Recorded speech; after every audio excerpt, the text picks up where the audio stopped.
صحیح بخاری حدیث نمبر 1۔ حضور اکرم صلی اللہ علیہ وآلہ وسلم کا ارشاد ہے، تمام اعمال کا دار و مدار نیت پر ہے، اور ہر عمل کا نتیجہ ہر انسان کو اس کی نیت کے مطابق ہی ملے گا۔ پس جس کی ہجرت دولت دنیا حاصل کرنے کے لیے ہو یا کسی عورت سے شادی کی غرض سے ہو، پس اس کی ہجرت انہی چیزوں کے لیے ہوگی جن کے حاصل کرنے کی نیت سے اس نے ہجرت کی۔ صحیح بخاری حدیث نمبر 2۔ حضور اکرم صلی اللہ علیہ وآلہ وسلم نے فرمایا کہ وحی نازل ہوتے وقت کبھی مجھ کو گھنٹی کی سی آواز محسوس ہوتی ہے، اور وحی کی یہ کیفیت مجھ پر بہت شاق گزرتی ہے۔ جب یہ کیفیت ختم ہوتی ہے تو میرے دل و دماغ پر اس فرشتے کے ذریعے نازل شدہ وحی محفوظ ہو جاتی ہے، اور کسی وقت ایسا ہوتا ہے کہ فرشتہ بشکل انسان میرے پاس آتا ہے اور مجھ سے کلام کرتا ہے، پس میں اس کا کہا ہوا یاد رکھ لیتا ہوں۔ صحیح بخاری حدیث نمبر 3۔ حضرت صلی اللہ علیہ وآلہ وسلم پر وحی کا ابتدائی دور اچھے سچے پاکیزہ خوابوں سے شروع ہوا۔ آپ خواب میں جو کچھ دیکھتے وہ صبح کی روشنی کی طرح صحیح اور سچا ثابت ہوتا۔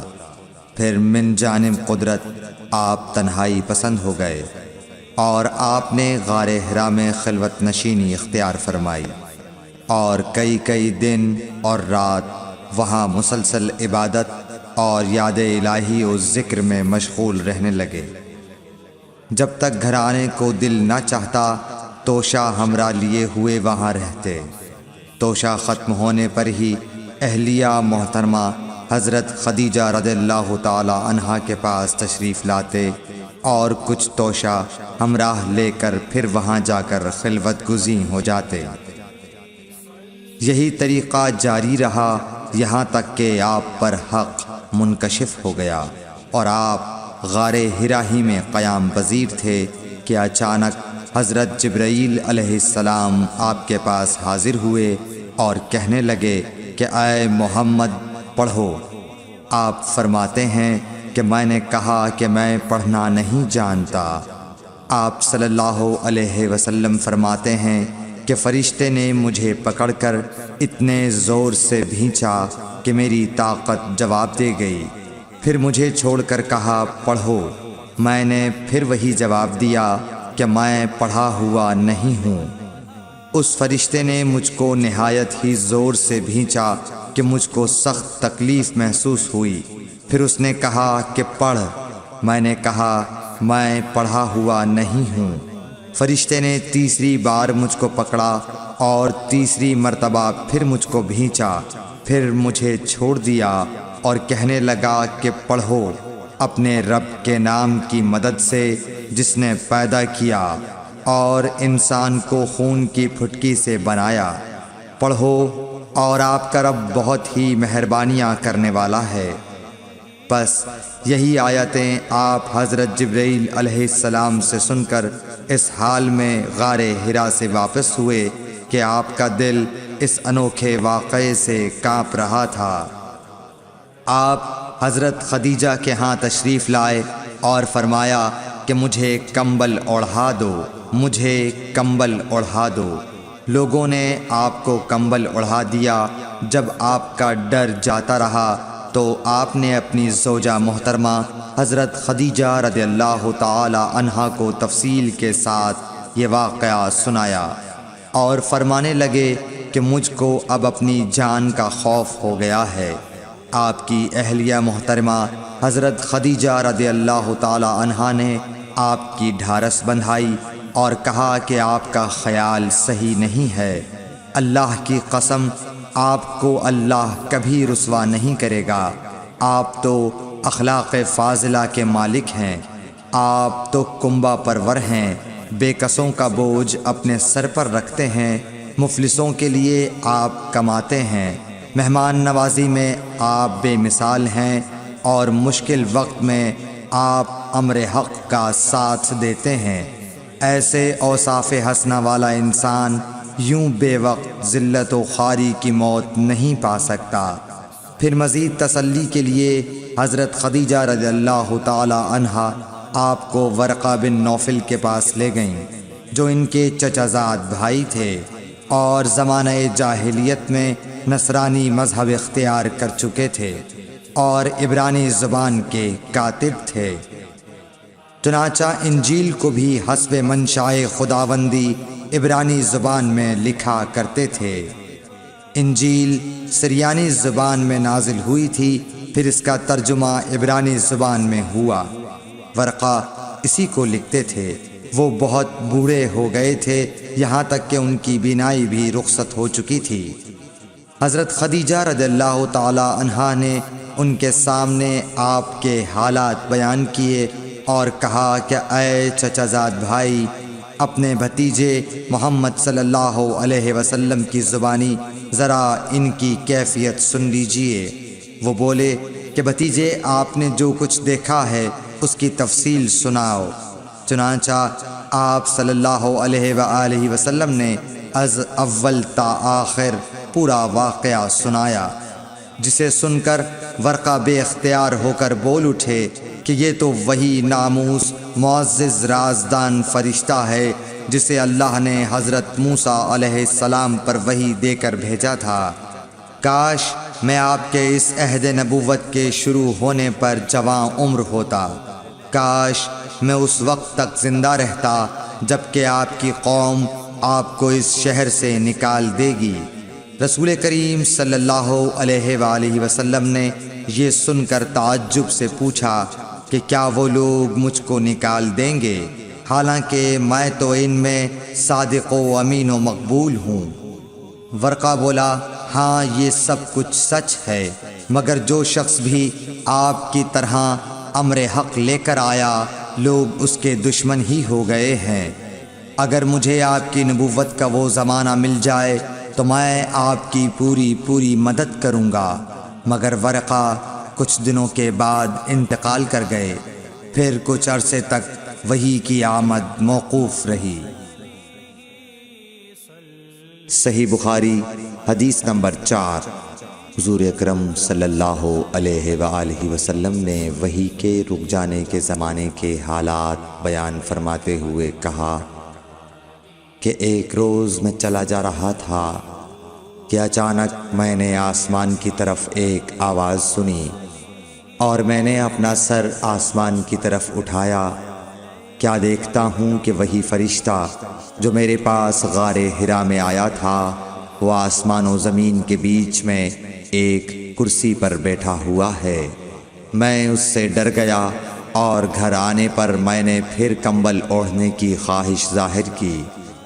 اس وقت اللہ پاک کی طرف سے یہ آیات نازل ہوئیں، اے لحاف اوڑھ کر لیٹنے والے، اٹھ کھڑا ہو اور لوگوں کو عذاب الہی سے ڈرا، اور اپنے رب کی بڑائی بیان کر، اور اپنے کپڑوں کو پاک صاف رکھ اور گندگی سے دور رہ۔ اس کے بعد وہی تیزی کے ساتھ پے در پے آنے لگی۔ صحیح بخاری حدیث نمبر 5۔ رسول اللہ صلی اللہ علیہ وآلہ وسلم نزول قرآن کے وقت بہت سختی محسوس فرمایا کرتے تھے، اور اس کی علامتوں میں سے ایک یہ تھی کہ یاد کرنے کے لیے آپ اپنے ہونٹوں کو ہلاتے تھے۔ ابن عباس رضی اللہ تعالیٰ عنہ نے کہا، میں اپنے ہونٹوں کو ہلاتا ہوں جس طرح آپ ہلاتے تھے۔ سعید کہتے ہیں، میں بھی اپنے ہونٹ ہلاتا ہوں جس طرح ابن عباس رضی اللہ تعالیٰ عنہ کو میں نے ہلاتے دیکھا۔ پھر انہوں نے اپنے ہونٹ ہلائے۔ ابن عباس رضی اللہ تعالیٰ عنہ نے کہا، پھر یہ آیت اتری کہ اے محمد، قرآن کو جلد جلد یاد کرنے کے لیے اپنی زبان نہ ہلاؤ۔ اس کا جمع کر دینا اور پڑھا دینا ہمارا ذمہ ہے۔ حضرت ابن عباس رضی اللہ تعالی عنہ کہتے ہیں، یعنی قرآن آپ صلی اللہ علیہ وآلہ وسلم کے دل میں جمع دینا اور پڑھا دینا ہمارے ذمہ ہے۔ پھر جب ہم پڑھ چکے تو اس پڑھے ہوئے کی اتباع کرو۔ ابن عباس رضی اللہ تعالی عنہ فرماتے ہیں، اس کا مطلب یہ ہے آپ اس کو خاموشی کے ساتھ سنتے رہو، اس کے بعد مطلب سمجھا دینا ہمارے ذمہ ہے۔ پھر یقیناً یہ ہماری ذمہ داری ہے کہ آپ اس کو پڑھو، یعنی اس کو محفوظ کر سکو۔ چنانچہ اس کے بعد جب آپ کے پاس حضرت جبرائیل علیہ السلام وحی لے کر آتے تو آپ توجہ سے سنتے، جب وہ چلے جاتے تو رسول اللہ صلی اللہ علیہ وسلم اس وحی کو اس طرح پڑھتے جس طرح حضرت جبرائیل علیہ السلام نے اسے پڑھا تھا۔ صحیح بخاری حدیث نمبر 6۔ رسول اللہ صلی اللہ علیہ وآلہ وسلم سب لوگوں سے زیادہ جواد سخی تھے، اور رمضان میں دوسرے اوقات کے مقابلے میں جب جبرائیل علیہ السلام آپ صلی اللہ علیہ وآلہ وسلم سے ملتے بہت ہی زیادہ جود و کرم فرماتے۔ جبرائیل علیہ السلام رمضان کی ہر رات میں آپ صلی اللہ علیہ وآلہ وسلم سے ملاقات کرتے اور آپ کے ساتھ قرآن کا دورہ کرتے۔ غرض حضرت صلی اللہ علیہ وآلہ وسلم لوگوں کو بھلائی پہنچانے میں بارش لانے والی ہوا سے بھی زیادہ جود و کرم فرمایا کرتے تھے۔ صحیح بخاری حدیث نمبر 7۔ ہرقل شاہ روم نے قریش کے قافلے میں ایک آدمی بلانے کو بھیجا، اور اس وقت یہ لوگ تجارت کے لیے ملک شام گئے ہوئے تھے، اور یہ وہ زمانہ تھا جب رسول اللہ صلی اللہ علیہ وسلم نے قریش اور ابو سفیان سے ایک وقتی عہد کیا ہوا تھا۔ جب ابو سفیان اور دوسرے لوگ ہرقل کے پاس ایلیا پہنچے جہاں ہرقل نے دربار طلب کیا تھا، اس کے گرد روم کے بڑے بڑے لوگ، علماء، وزراء و امراء بیٹھے ہوئے تھے۔ ہرقل نے ان کو اور اپنے ترجمان کو بلوایا، پھر ان سے پوچھا کہ تم میں سے کون شخص مدعی رسالت کا زیادہ قریبی عزیز ہے؟ ابو سفیان کہتے ہیں کہ میں بول اٹھا کہ میں اس کا سب سے زیادہ قریبی رشتہ دار ہوں۔ یہ سن کر ہرقل نے حکم دیا کہ اس ابو سفیان کو میرے قریب لا کر بٹھاؤ اور اس کے ساتھیوں کو اس کی پیٹھ کے پیچھے بٹھا دو۔ پھر اپنے ترجمان سے کہا کہ ان لوگوں سے کہہ دو کہ میں ابو سفیان سے اس شخص یعنی محمد صلی اللہ علیہ وسلم کے حالات پوچھتا ہوں، اگر یہ مجھ سے کسی بات میں جھوٹ بول دے تو تم اس کا جھوٹ ظاہر کر دینا۔ ابو سفیان کا قول ہے کہ خدا کی قسم اگر مجھے یہ غیرت نہ آتی کہ یہ لوگ مجھ کو جھٹلائیں گے تو میں آپ صلی اللہ علیہ وسلم کی نسبت ضرور غلط گوئی سے کام لیتا۔ خیر، پہلی بات جو ہرقل نے مجھ سے پوچھی وہ یہ کہ اس شخص کا خاندان تم لوگوں میں کیسا ہے؟ میں نے کہا وہ تو بڑے اونچے عالی نسب والے ہیں۔ کہنے لگا اس سے پہلے بھی کسی نے تم لوگوں میں ایسی بات کہی تھی؟ میں نے کہا نہیں۔ کہنے لگا اچھا اس کے بڑوں میں کوئی بادشاہ ہوا ہے؟ میں نے کہا نہیں۔ پھر اس نے کہا بڑے لوگوں نے اس کی پیروی اختیار کی ہے یا کمزوروں نے؟ میں نے کہا نہیں، کمزوروں نے۔ پھر کہنے لگا اس کے تابعدار روز بڑھتے جاتے ہیں یا کوئی ساتھی پھر بھی جاتا ہے؟ میں نے کہا نہیں۔ کہنے لگا کیا اپنے اس دعوی نبوت سے پہلے کبھی کسی بھی موقع پر اس نے جھوٹ بولا ہے؟ میں نے کہا نہیں، اور اب ہماری اس سے صلح کی ایک مقررہ مدت ٹھہری ہوئی ہے، معلوم نہیں وہ اس میں کیا کرنے والا ہے۔ ابو سفیان کہتے ہیں میں اس بات کے سوا اور کوئی جھوٹ اس گفتگو میں شامل نہ کر سکا۔ ہرقل نے کہا کیا تمہاری اس سے کبھی لڑائی بھی ہوئی ہے؟ ہم نے کہا کہ ہاں۔ بولا پھر تمہاری اور اس کی جنگ کا کیا حال ہوتا ہے؟ میں نے کہا لڑائی ڈول کی طرح ہے، کبھی وہ ہم سے میدان جنگ جیت لیتے ہیں اور کبھی ہم ان سے جیت لیتے ہیں۔ ہرقل نے پوچھا وہ تمہیں کس بات کا حکم دیتا ہے؟ میں نے کہا وہ کہتا ہے کہ صرف ایک اللہ ہی کی عبادت کرو، اس کا کسی کو شریک نہ بناؤ، اور اپنے باپ دادا کی شرک کی باتیں چھوڑ دو، اور ہمیں نماز پڑھنے، سچ بولنے، پرہیزگاری اور صلہ رحمی کا حکم دیتا ہے۔ یہ سب سن کر پھر ہرقل نے اپنے ترجمان سے کہا کہ ابو سفیان سے کہہ دے کہ میں نے تم سے اس کا نسب پوچھا تو تم نے کہا کہ وہ ہم سے عالی نسب ہے، اور پیغمبر اپنی قوم میں عالی نسب ہی بھیجے جایا کرتے ہیں۔ میں نے تم سے پوچھا کہ دعویٰ نبوت کی یہ بات تمہارے اندر اس سے پہلے کسی اور نے بھی کہی تھی؟ تو تم نے جواب دیا کہ نہیں۔ تب میں نے اپنے دل میں کہا کہ اگر یہ بات اس سے پہلے کسی اور نے کہی ہوتی تو میں سمجھتا کہ اس شخص نے بھی اسی بات کی تقلید کی ہے جو پہلے کہی جا چکی ہے۔ میں نے تم سے پوچھا کہ اس کے بڑوں میں کوئی بادشاہ بھی گزرا ہے تو تم نے کہا کہ نہیں۔ تو میں نے دل میں کہا کہ ان کے بزرگوں میں سے کوئی بادشاہ ہوا ہوگا تو کہہ دوں گا کہ وہ شخص اس بہانے اپنے آباء و اجداد کی بادشاہت اور ان کا ملک دوبارہ حاصل کرنا چاہتا ہے۔ اور میں نے تم سے پوچھا کہ اس بات کے کہنے یعنی پیغمبری کا دعویٰ کرنے سے پہلے تم نے کبھی اس کو دروغ گوئی کا الزام لگایا ہے؟ تم نے کہا کہ نہیں۔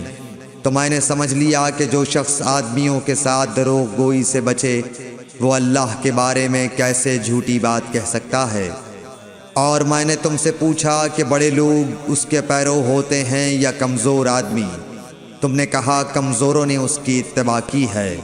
تو دراصل یہی لوگ پیغمبروں کے متبعین ہوتے ہیں۔ اور میں نے تم سے پوچھا کہ اس کے ساتھی بڑھ رہے ہیں یا کم ہو رہے ہیں؟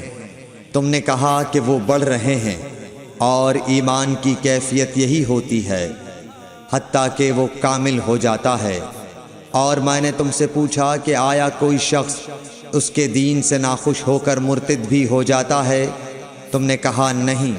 تو ایمان کی خاصیت بھی یہی ہے، جن کے دلوں میں اس کی مسرت رچ بس جائے وہ اس سے لوٹا نہیں کرتے۔ اور میں نے تم سے پوچھا کہ آیا وہ کبھی عہد شکنی کرتے ہیں؟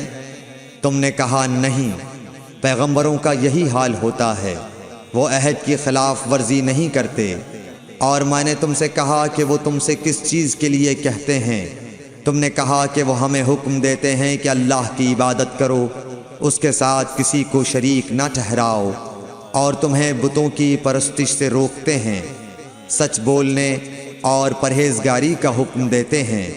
لہٰذا اگر یہ باتیں جو تم کہہ رہے ہو سچ ہیں تو ان قریب وہ اس جگہ کا مالک ہو جائے گا کہ جہاں میرے یہ دونوں پاؤں ہیں۔ مجھے معلوم تھا کہ وہ پیغمبر آنے والا ہے، مگر مجھے یہ معلوم نہیں تھا کہ وہ تمہارے اندر ہوگا۔ اگر میں جانتا کہ اس تک پہنچ سکوں گا تو اس سے ملنے کے لیے ہر تکلیف گوارا کرتا۔ اگر میں اس کے پاس ہوتا تو اس کے پاؤں دھوتا۔ ہرقل نے رسول اللہ صلی اللہ علیہ وسلم کا وہ خط منگایا جو آپ نے وحیہ کلبی رضی اللہ تعالیٰ عنہ کے ذریعے حاکم بصرہ کے پاس بھیجا تھا، اور اس نے وہ ہرقل کے پاس بھیج دیا تھا۔ پھر اس کو پڑھا تو اس میں لکھا تھا، اللہ کے نام کے ساتھ جو نہایت مہربان اور رحم والا ہے۔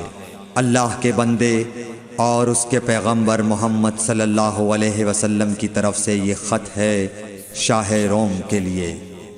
اس شخص پر سلام ہو جو ہدایت کی پیروی کرے۔ اس کے بعد میں آپ کے سامنے دعوت اسلام پیش کرتا ہوں۔ اگر آپ اسلام لے آئیں گے تو دین و دنیا میں سلامتی نصیب ہوگی، اللہ آپ کو دوہرا ثواب دے گا، اور اگر آپ میری دعوت سے روگردانی کریں گے تو آپ کی رعایا کا گناہ بھی آپ ہی پر ہوگا۔ اور اے اہل کتاب، ایک ایسی بات پر آ جاؤ جو ہمارے اور تمہارے درمیان یکساں ہے، وہ یہ کہ ہم اللہ کے سوا کسی کی عبادت نہ کریں اور کسی کو اس کا شریک نہ ٹھہرائیں، اور نہ ہم میں سے کوئی کسی کو خدا کے سوا اپنا رب بنائے۔ پھر اگر وہ اہل کتاب اس کتاب سے منہ پھیر لیں تو مسلمانوں تم ان سے کہہ دو کہ تم مانو یا نہ مانو، ہم ایک خدا کے اطاعت گزار ہیں۔ ابو سفیان کہتے ہیں جب ہرقل نے جو کچھ کہنا تھا کہہ دیا اور خط پڑھ کر فارغ ہوا تو اس کے ارد گرد بہت شور و غوغا ہوا، بہت سی آوازیں اٹھیں اور ہمیں باہر نکال دیا گیا۔ تب میں نے اپنے ساتھیوں سے کہا کہ ابو کبشہ کے بیٹے حضرت صلی اللہ علیہ وسلم کا معاملہ تو بہت بڑھ گیا، دیکھو تو اس سے بنی اصفر روم کا بادشاہ بھی ڈرتا ہے۔ مجھے اس وقت سے اس بات کا یقین ہو گیا کہ حضور صلی اللہ علیہ وسلم ان قریب غالب ہو کر رہیں گے، حتیٰ کہ اللہ نے مجھے مسلمان کر دیا۔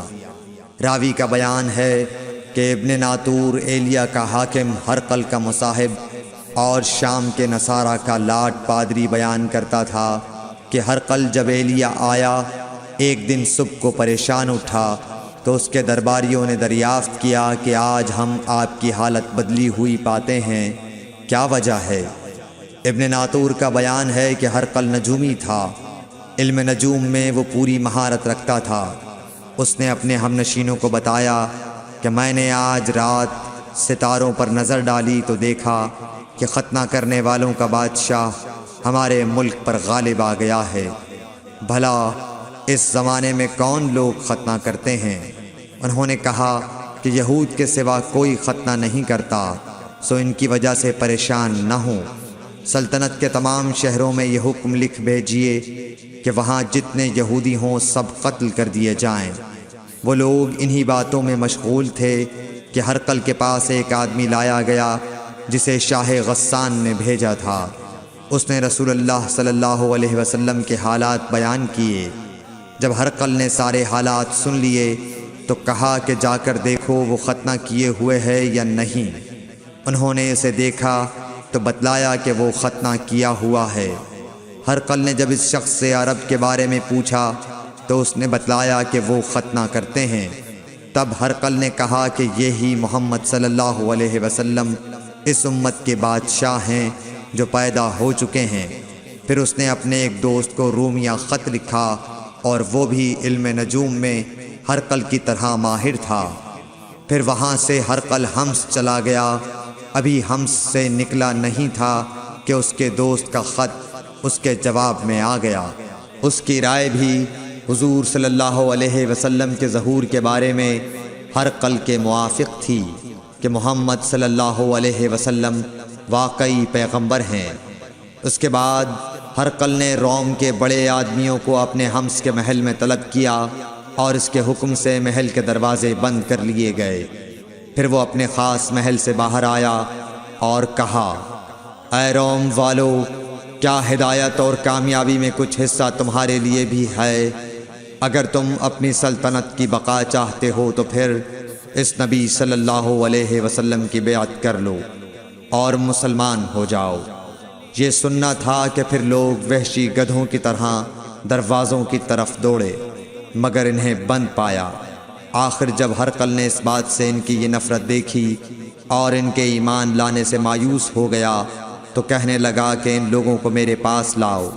جب وہ دوبارہ آئے تو اس نے کہا، میں نے جو بات کہی تھی اس سے تمہاری دینی پختگی کی آزمائش مقصود تھی، سو وہ میں نے دیکھ لی۔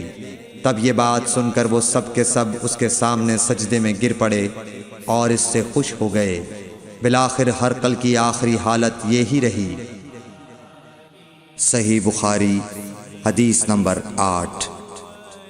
رسول اللہ صلی اللہ علیہ وسلم نے فرمایا، اسلام کی بنیاد 5 چیزوں پر قائم کی گئی ہے۔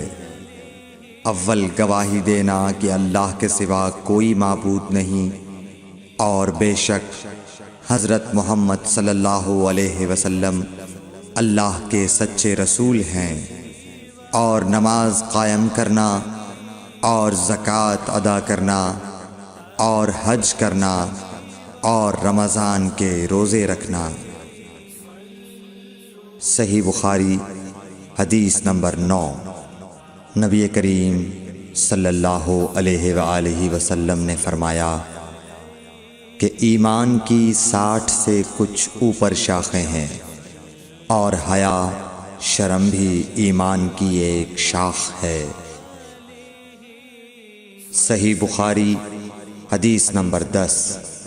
حضرت محمد مصطفیٰ صلی اللہ علیہ وآلہ وسلم نے فرمایا، مسلمان وہ ہے جس کی زبان اور ہاتھ سے مسلمان بچے رہیں، اور مہاجر وہ ہے جو ان کاموں کو چھوڑ دے جن سے اللہ نے منع فرمایا۔ Thanks for watching. Don't forget to like, comment, share and subscribe to